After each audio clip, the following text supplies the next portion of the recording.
សួស្តីបងប្អូនគ្នានៅក្នុងវីដេអូនេះខ្ញុំនឹងធ្វើការបង្ហាញបងប្អូនគ្នាអំពីរបៀបនៃការដាក់លេខទូរស័ព្ទ Telegram ផ្ទាល់ខ្លួនចូលមកកាន់ប្រព័ន្ធ ChatGPT ដើម្បីយើងអាចធ្វើការផ្ញើសារទៅកាន់អតិថិជនចាស់ៗរបស់យើងបានតាមរយៈ Telegram អញ្ចឹងមិនថាអតិថិជនរបស់យើងមានជាលេខទូរស័ព្ទឬក៏ username ទេយើងអាចធ្វើការផ្ញើសារទៅកាន់ពួកគាត់បានទាំងអស់ផងដែរ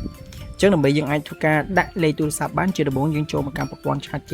ហើយយើងចុចត្រង់ពាក្យថា Personal Account ឬក៏គណនីផ្ទាល់ខ្លួនអញ្ចឹងខ្ញុំសូមបដូរភាសាទៅកាន់ភាសាអង់គ្លេសវិញដើម្បីងាយស្រួលមើលបាទ Personal Account បន្ទាប់មកបងប្អូនទាំងអស់គ្នានឹងទទួលបានជាមួយនឹងផ្ទាំងបែបនេះសូមបងប្អូនទាំងអស់គ្នាមើលទៅតាមការណែនាំសម្រាប់ការប្រើប្រាស់សូមបងប្អូនទាំងអស់គ្នាប្រើប្រាស់ដោយការទទួលខុសត្រូវខ្លួនឯងហើយនឹងគោរពទៅតាម policy របស់ Telegram ផងដែរពួកការប្រើប្រាស់នេះបើសិនជាយើងប្រើប្រាស់លើសចំនួនកំណត់ឬ limit វាអាចនឹងប្រឈមមុខជាមួយនឹងការ restrict account របស់យើងបានផងដែរអញ្ចឹងដើម្បីធ្វើការដាក់បានជាដំបូងគឺយើងត្រូវដាក់ថងកន្លែងនេះយើងដាក់ក្បាលមិនដាក់ក្បាលអញ្ចឹងយើងអាចដាក់មកដាក់ថាតើគណនីរបស់យើងឈ្មោះអីយើងអាចដាក់សម្គាល់ដើម្បីងាយស្រួលក្នុងការចំណាំអញ្ចឹងណា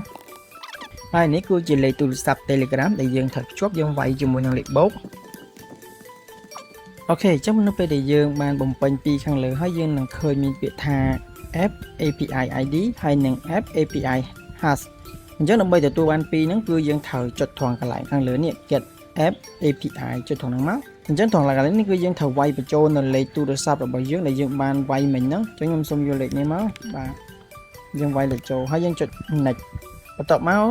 ខាង Telegram គេនឹងធ្វើការផ្ញើសារនៅលេខកូដឲ្យយើងអញ្ចឹងយើងត្រូវវាយលេខកូដហ្នឹងឲ្យត្រូវតាមអ្វីដែលខាង Telegram គេផ្ដល់ឲ្យហើយយើងចុច sign in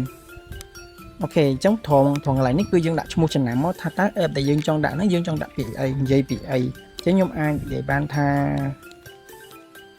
អានេះខ្ញុំគាត់ដាក់ចំណាំខ្លួនឯងណាបន្ទាប់មកឈ្មោះអញ្ចឹងយើងអាចដាក់ឈ្មោះនេះខ្លីទៅយើងអាចដាក់អីក៏បានអញ្ចឹងបងប្អូននេះដាក់ខ្លួនឯងត្រង់កន្លែងហ្នឹងហើយកន្លែងនេះយើងមិនចាំបាច់ខ្វល់ទេកន្លែងនេះក៏មិនចាំបាច់ខ្វល់ដែរយើងគ្រាន់តែចុច create មកបន្ទាប់មកយើងនឹងទទួលបានបែបនេះអញ្ចឹងអ្វីដែលយើងត្រូវធ្វើយើងទទួលបានជាមួយនឹង app ID បន្ទាប់មកយើងយក app ID ហ្នឹងយកមកបំពេញត្រង់កន្លែងនេះហើយអានេះគឺយើងទទួលបានជាមួយនឹង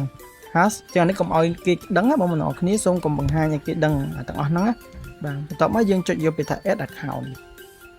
បន្ទាប់មកវាចេញជាទម្រង់បែបនេះ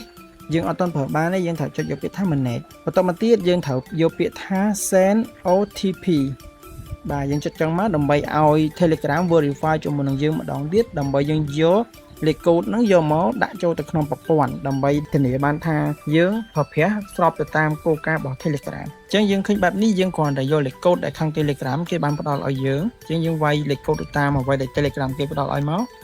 បន្ទាប់មកយើងចុចយកពាក្យថា verify បាទបន្ទាប់មកយើងចុចអូខេអញ្ចឹងអ្វីដែលយើងទទួលបានគឺយើងទទួលបានជាមួយនឹងលេខទូរស័ព្ទរបស់យើងបានហើយអញ្ចឹងបើសិនជាករណីបងប្អូនទាំងអស់គ្នាចង់ធ្វើការលុបឬក៏បិទគឺយើងអាចធ្វើការបិទបានហើយបងប្អូនទាំងអស់គ្នាក៏អាចធ្វើការចូលទៅមើលនៅក្នុងទូរស័ព្ទដៃរបស់យើងពេលដែលយើងចូលទៅមើលនៅក្នុងទូរស័ព្ទដៃរបស់យើងគឺយើងឃើញ Telegram គេបញ្ជាក់ដែរអញ្ចឹងយើងគ្រាន់តែចុចយក yes it's me បន្ទាប់មកយើងក៏អាចធ្វើការចូលមកកាន់ setting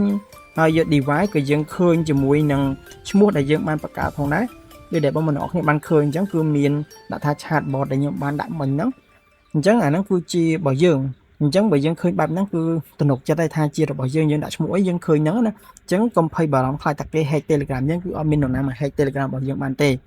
បាទអញ្ចឹងត្រង់ហ្នឹងគឺយើងដាក់បានហើយអញ្ចឹងវីដេអូបន្ទាប់ខ្ញុំនឹងធ្វើការបង្ហាញបងប្អូនទាំងអស់គ្នាអំពីរបៀបនៃការផ្ញើសារទៅកាន់អតិថិជនដែលមានលេខទូរស័ព្ទ Telegram មិនថាអតិថិជនដែលធ្លាប់ឆាតជាមួយយើងឬក៏មិនធ្លាប់ឆាតទេយើងអាចធ្វើការផ្ញើសារទៅកាន់ពួកគាត់បានទាំងអស់ក៏ប៉ុន្តែការផ្ញើសារសូមប្រើប្រាស់ដោយការទទួលខុសត្រូវខ្លួនឯងបើល្អបំផុតយើងផ្ញើសារជាមួយនឹងអតិថិជនដែលយើងធ្លាប់ឆាតជាមួយគឺល្អបំផុតតែម្ដងអូខេអញ្ចឹងវីដេអូនេះគឺមានតែប៉ុណ្្នឹងទេបើសិនជាចំណុចណាដែលអត់យល់អាចធ្វើការសាកសួរខ្ញុំបន្ថែមបានបាទសូមអរគុណ